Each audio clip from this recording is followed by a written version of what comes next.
Felicity, welcome to Women Wednesday, and thank you for giving us your time. You're a very, very busy lady. Thank you for having me. Can you tell us a little bit about your journey, I guess, from that elite level status to where you are today, operating your own business and inspiring people to, I guess, improve their own fitness? My journey's been, I guess, a little bit different to a lot of people. So I was a professional athlete for many years, on the Australian team for 10 years consecutively, gained myself 2 Olympic journeys, 2004, 2008. In 2008, I went as a relay swimmer and came home with 2 Olympic gold medals, which was amazing. And then at the end of 2010, I retired. I just lost the passion for the sport and I didn't want to continue doing it unless I really loved doing what I did. So I gave it away and then just started working and had 2 beautiful children in that time. So I've got 2 young girls, 5 and 7. And I guess, again, just wasn't sure if I was doing what I loved. I've always loved, had a big passion for what I do in life, and if I'm not enjoying it, I think that I'm wasting my life. So I decided to start my own business, and hence why we've now got Galvanised Fitness. Started as a small little hobby on the side, a couple of nights a week outside of my normal work as a public servant, and then I would come home from those nights that I'd do the personal training and have such a smile on my face and such job satisfaction that I just knew if I was going to enjoy what I did, I needed to do that full time. So that is what sparked my journey into opening my own business.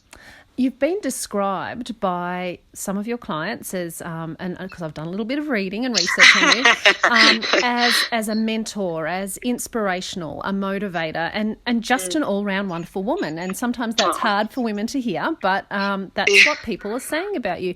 I guess what drives you personally on a daily basis, and what drives you to help others the way you are now? Well, I guess, and I want to say I'm lucky, but, it wasn't luck. I got to represent my country at the highest level possible in a sporting space. I got to achieve the dreams that I had dreamed of, and now I feel lucky enough to be able to help other people's dreams come true, whether they are to be able to climb a set of stairs and not be out of breath, or they want to lift some heavy weights and be able to, clean it above their head. Whatever their journey is, I feel blessed that every day I get to help someone achieve those goals or work towards those goals. I'm a big giver. I love giving people opportunities and seeing them thrive.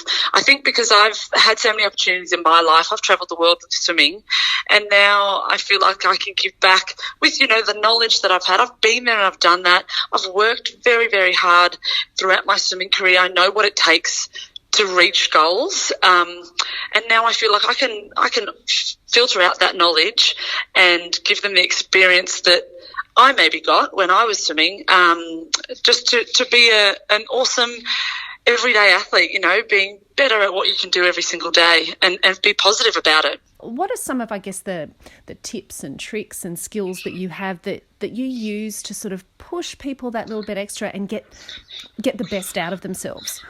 Well, I'm really big with my business. As soon as a new person walks through our doors, they are straight away part of our group. They feel like a valued member straight away. They're not just a number to me.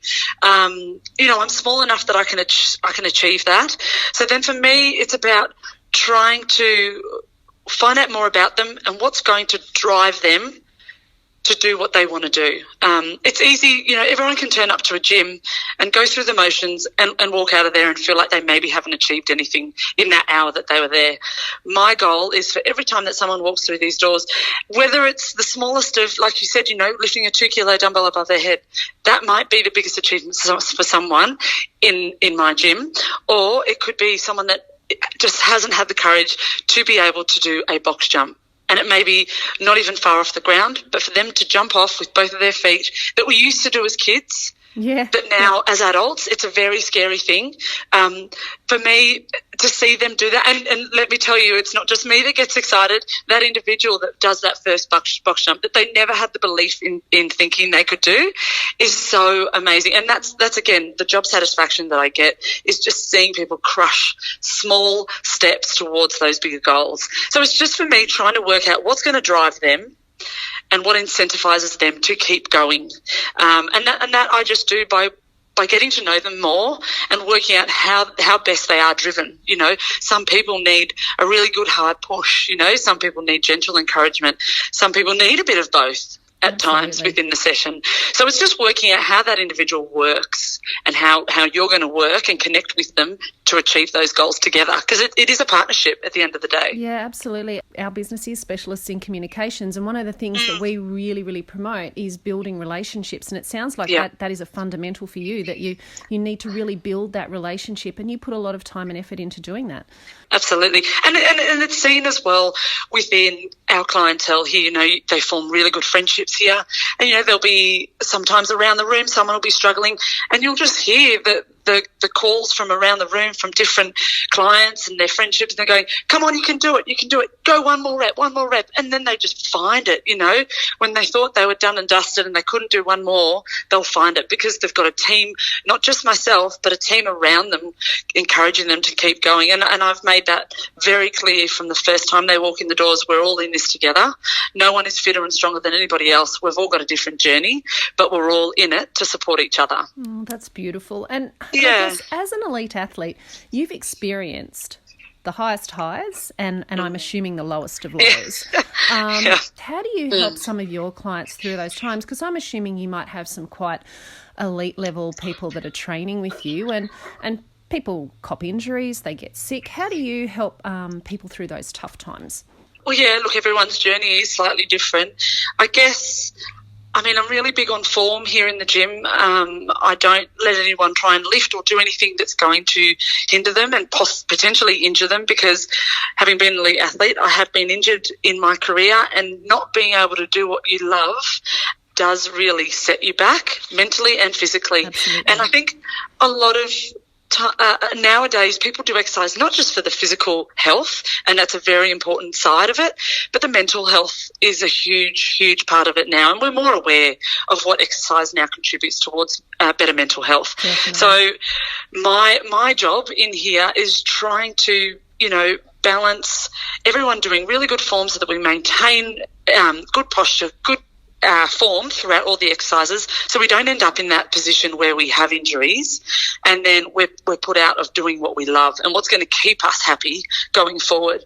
And it goes back to each clientele is going to be different, and then working with them in those different capacities to make sure that we are fitting in what they need in their goal sets. That's obviously in the gym, and you're obviously so inspirational and wonderful in the gym, but tell me a little bit outside. You're juggling being a mum as well.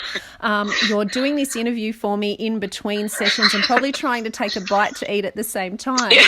So tell us, how do you, everyone's got to juggle, I guess, but as a woman with her own business, how do you kind of juggle, stay on top of things, still be able to give to your clients, your children and your husband and your family and friends, I guess?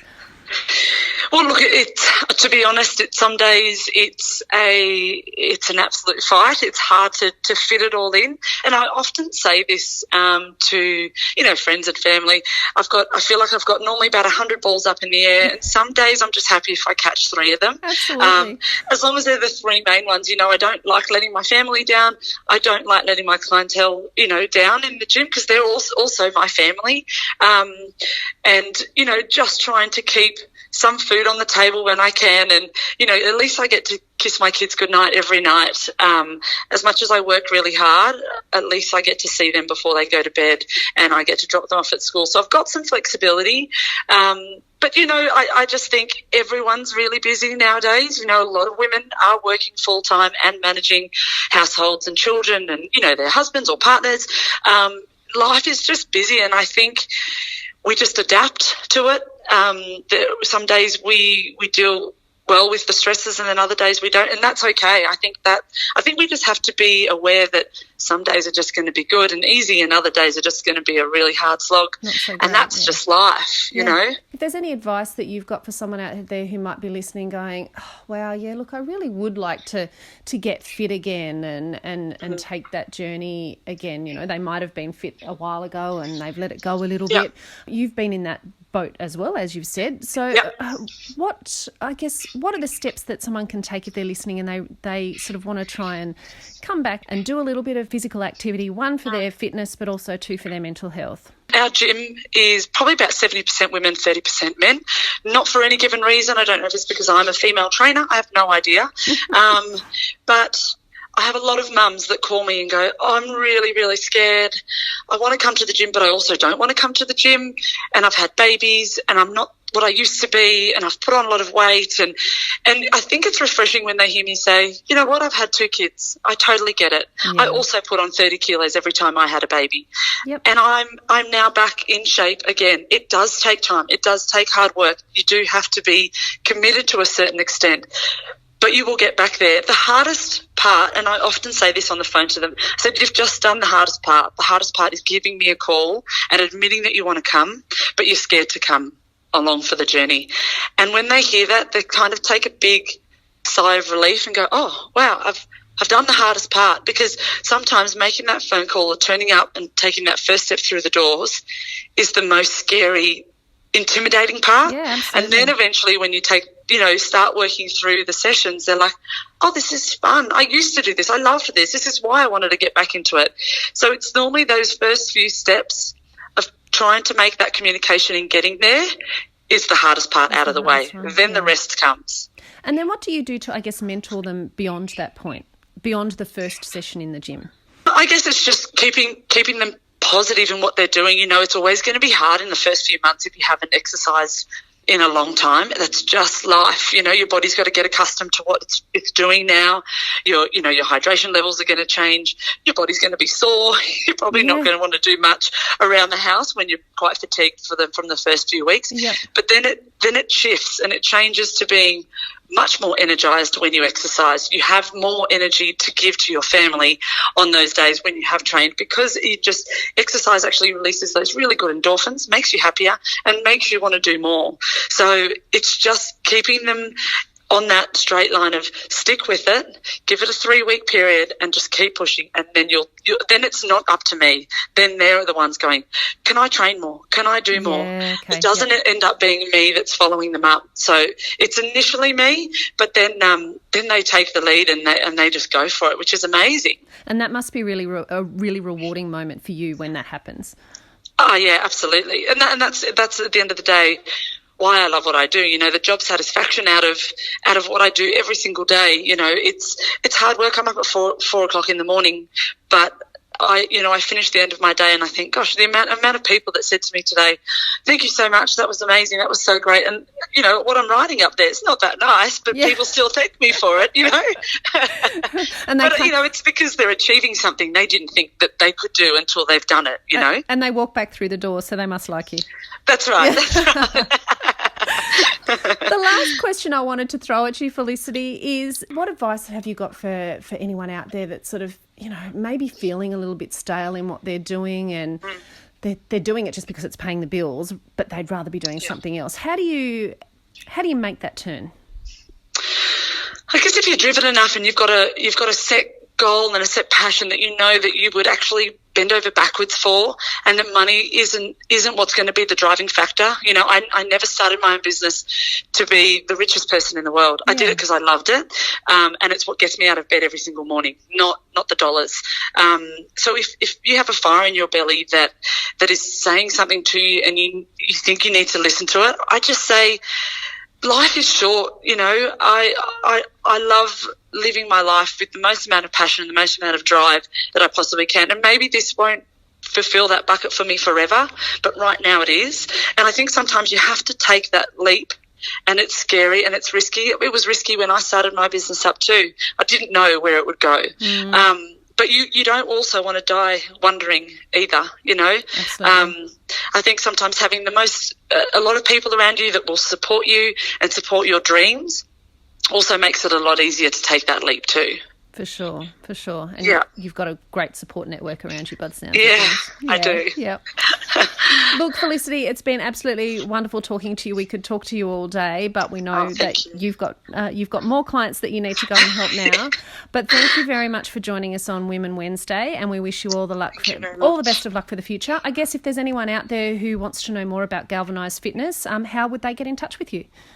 So we've just got a website, so Galvanised Fitness. If you search that on Google, that'll pop up.